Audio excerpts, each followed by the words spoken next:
यमाद्विवेकजं ज्ञानम्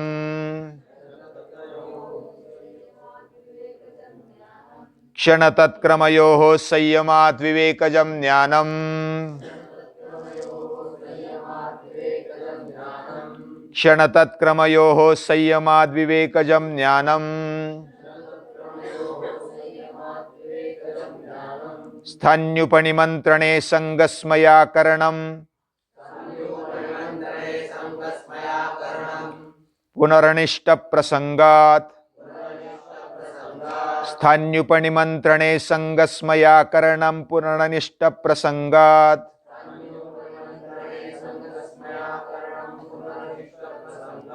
क्षणतत्क्रमयोः संयमाद्विवेकजं ज्ञानम् क्षणतत्क्रमयोः संयमाद्विवेकजं ज्ञानम्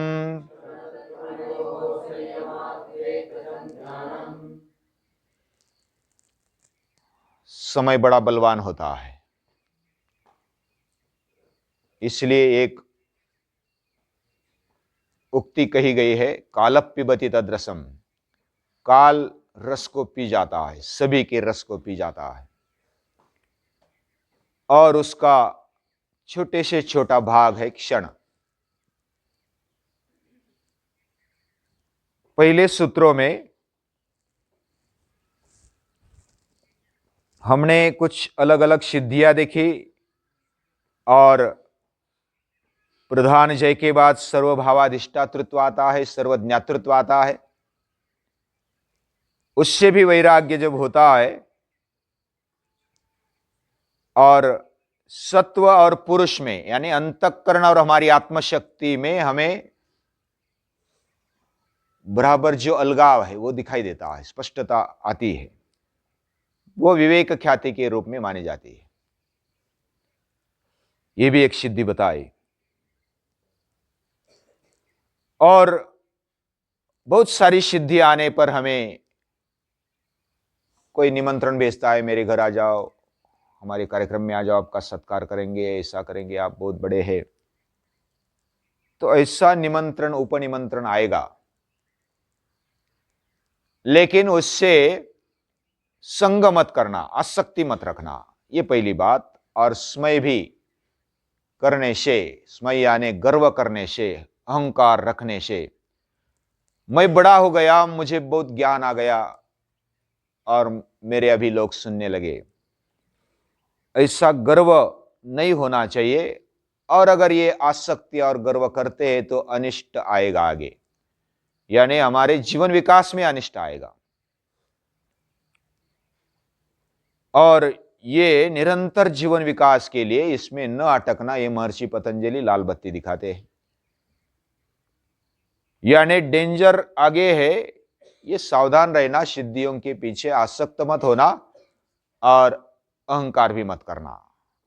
उसका उपयोग योग्य जगह पर करना, ये आवश्यक होगा तो करना भी, लेकिन उसके बारे में आसक्ति मत रखना और अहंकार मत करना, अभिमान मत करना। ये बात इधर बताई। और विवेक ज्ञान, जैसे पहले सत्व और पुरुष में अन्यथा ख्याति जब मिल जाती है तो विवेक ज्ञान आ जाता है, विवेक ख्याति हो जाती है। और विवेक से जो ज्ञान प्राप्त होता है, अन्य कैसे प्राप्त होता है, ये इस सूत्र में बताते हैं। क्षण और उसका क्रम, क्षण तत्क्रम। क्षण यानी समय का या तो काल का छोटे से छोटा भाग। जैसे पंचमहाभूतों में छोटे छोटे विभाग करके लास्ट वाला कण लेंगे तो उसको परमाणु बोलते हैं। और समय को या तो काल को विभाजित करते करते छोटे तक आते हैं तो उसको पल या तो क्षण बोलते हैं। क्षण यानी कि सेकंड का भी बहुत ही छोटा सा भाग, उसका भाग ही नहीं कर सकते, विभाग ही नहीं कर सकते। ऐसे उसका विभाग करते करते छोटे रूप में देखना, वो क्षण है। उसके बाद फिर एक एक करके आगे घंटा, फिर दिन, फिर महीना, फिर ऋतु, फिर अयन, फिर वर्ष, फिर ऐसा धीरे धीरे आगे समय की यानी काल गणना हम कर सकते हैं। तो इस तरह से उसका छोटे से छोटा भाग क्षण है, और वह क्षण हमें पता चलता है वर्तमान काल में ही, और वह सजगता से रहते तो ही पता चलता है। हाँ, क्षण को वैसे अनुभव करना, अभी क्षण की व्याख्या अगर करेंगे तो कैसी करेंगे? एक चीज दूसरे चीज तक जाती है, वो जाने के लिए जो अनुभव होता है वह समय के साथ होता है। उसका एक वस्तु दूसरी वस्तु तक या तो दूसरी जगह तक जाना, ये जो उसका व्यापार है, ये जो उसका व्यवहार है, उसके व्यवहार में जो उसको समय लगता है, उसमें जो अंतर है वह अंतर है समय, वो क्षण है। जैसे सूर्य आगे चला, एक स्थान से दूसरे स्थान तक चला गया, वो उसका कार्य है। कार्य के लिए जो समय लगता है, उसको व्यापार को जो बिटवीन जो है वह है समय, वह क्षण है। और ऐसे छोटे छोटे क्षण मिलके उसका क्रम जब बनाते हैं और फिर काल बन जाता है, फिर समय उसको हम कहते हैं। लेकिन काल देख नहीं सकते। जैसे हम आंखों से, इंद्रियों से बाकी चीजें देख सकते हैं, वैसे काल को देख नहीं पाते। लेकिन काल को हम उसका प्रत्यय मिलता है, उसका अनुभव मिलता है, उसका साक्षात्कार हो जाता है। उस पर संयम कैसा करें? क्षण जब मालूम होता है, मैं अभी बोल रहा हूं, आप सुन रहे हैं, समझो कि कौशिक दोहरा हाथ में लिए कुछ कर रहा है, तो उसका और उसके मन का, उसके व्यापार का संबंध है। वो इंद्रियों से कुछ कर रहा है और करते करते वो एक क्षण से दूसरे क्षण में जा रहा है, उस समय कुछ परिणाम मिल रहा है। हाँ, हाथ मैंने समझो कि इधर उठाया, इधर कर लिया, तो ये कृति हो गई। और कृति करते समय जो लगता है, जिसका हम उपयोग करते हैं, वह है काल,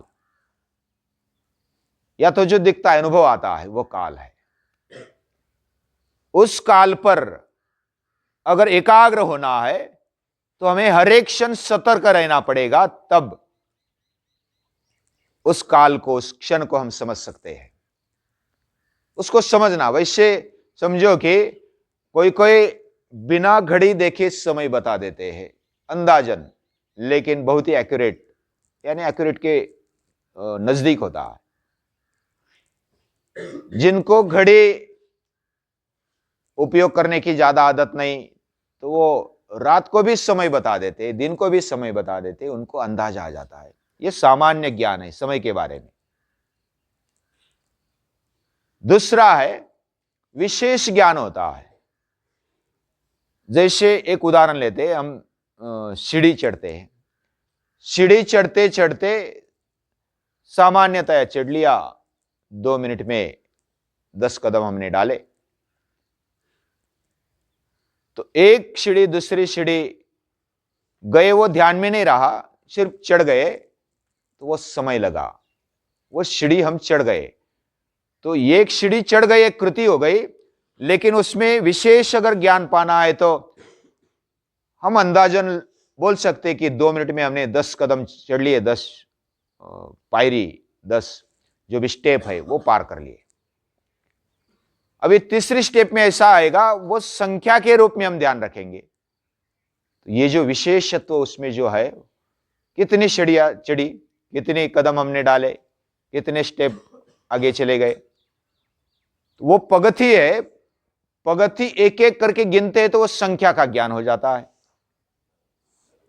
अगर हम कितने समय में जाएंगे तो समय का ज्ञान हो जाता है। उसके बारे में जो भी उससे लटका हुआ ज्ञान है वो विशेष ज्ञान प्राप्त होते जाता है। तो ये विशेष ज्ञान हुआ, फिर भी सामान्य ही ज्ञान है।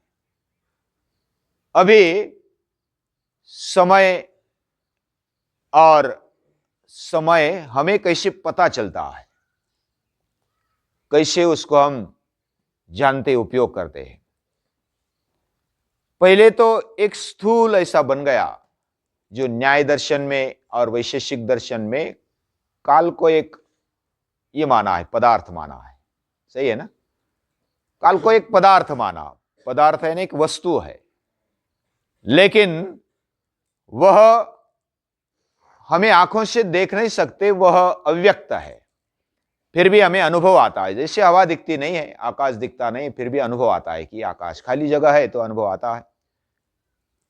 हवा है तो हमें स्पर्श के द्वारा या तो पत्ते हिलते उसके द्वारा पता चलता है। वैसे काल आगे बढ़ता है तो हमें पता चलता है कि ये समय बीत गया, एक क्षण बीत गया।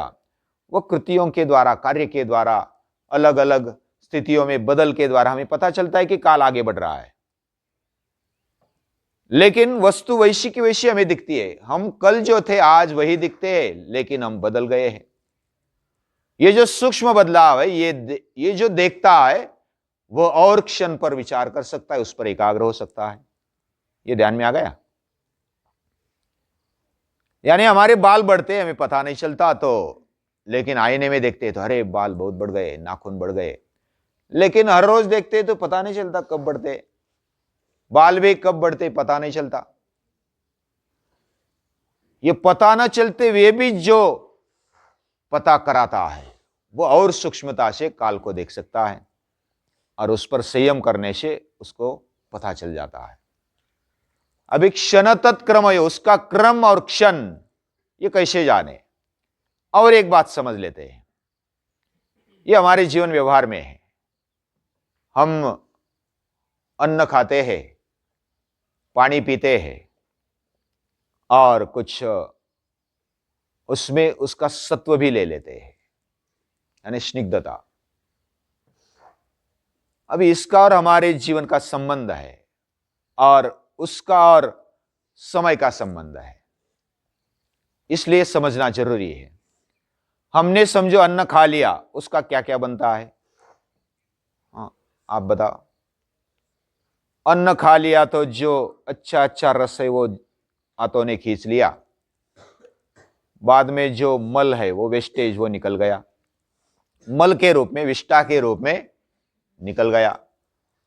अन्न पहली बात स्थूल रूप में विष्टा के रूप में निकल गया।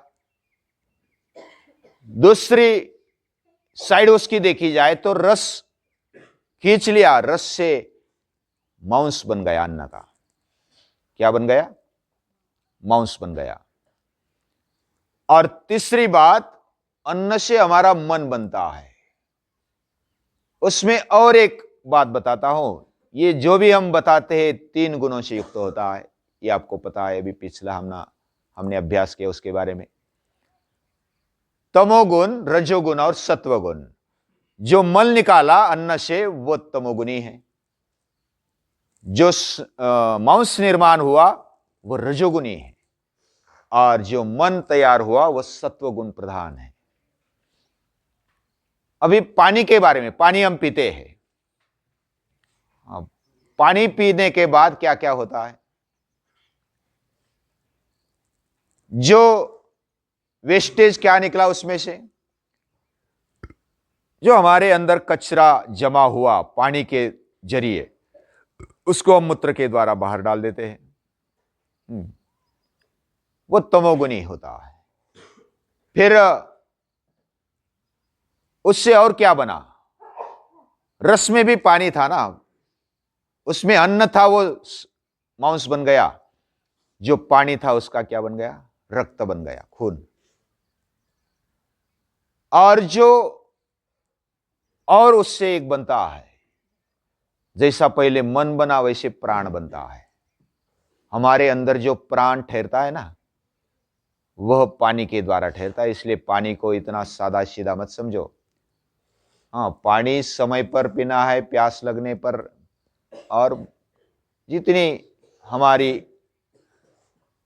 प्यास है उतना पीना है, यानी कम नहीं रहना चाहिए। यानी पानी से प्राण लास्ट में बनता है, अन्न से मन बनता है। जैसा हम अन्न खाते हैं वैसा मन बनता है, जैसा पानी पीते हैं वैसा प्राण बनता है। हमारी तजेली जो तरोताजापन वो प्राण से टिकता है।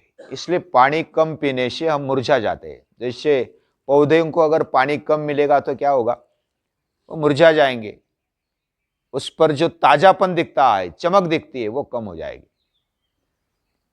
तो प्राण बनता है पहले रस, पानी से क्या बना, वेस्टेज मूत्र के रूप में निकल गया, फिर रक्त बना, हमारे शरीर में जो खून होता है उसमें पानी का ज्यादा प्रमाण होता है, और तीसरी बात वो प्राण के रूप में शरीर में ठहरता है।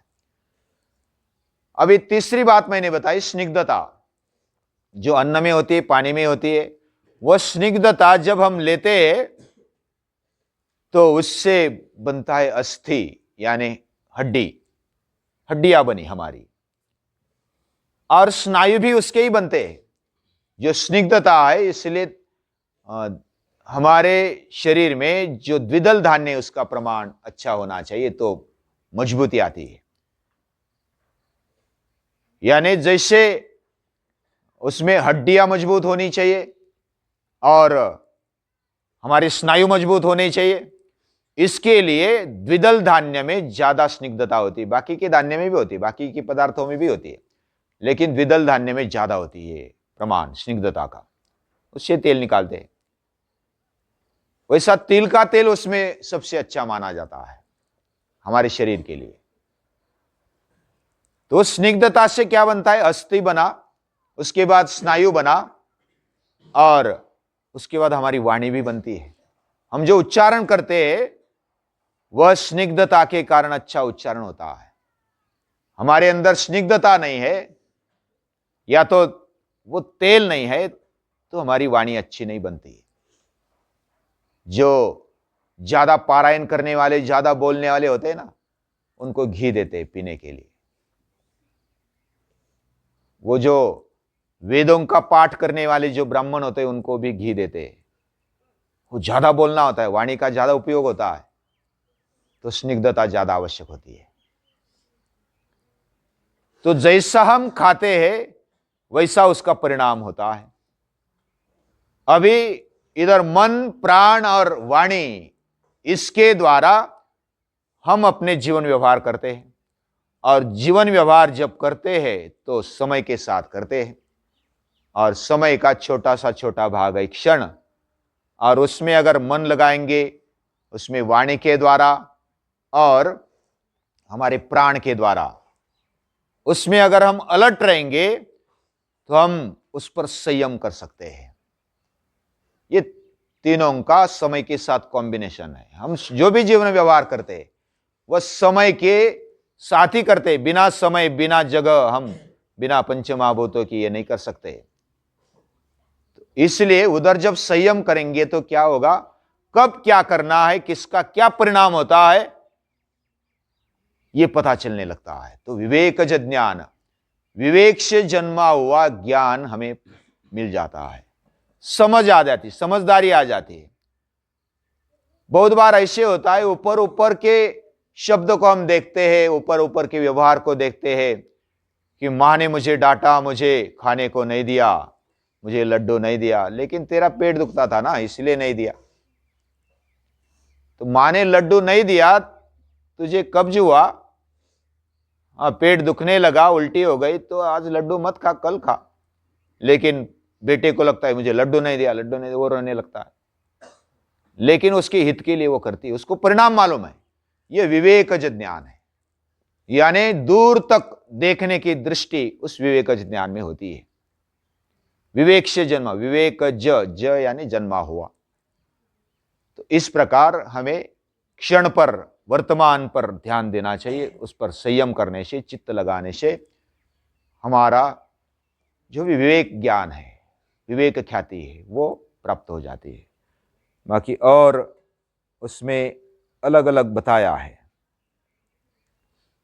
जो किस स्थान पर कैसे हम एकाग्र हो, वह विवेकज ज्ञान कहाँ कहाँ पर उपयोग में आता है, कैसे कैसे हम उपयोग में लाते हैं, ये अगले सूत्र में बताया है, वो कल देखेंगे।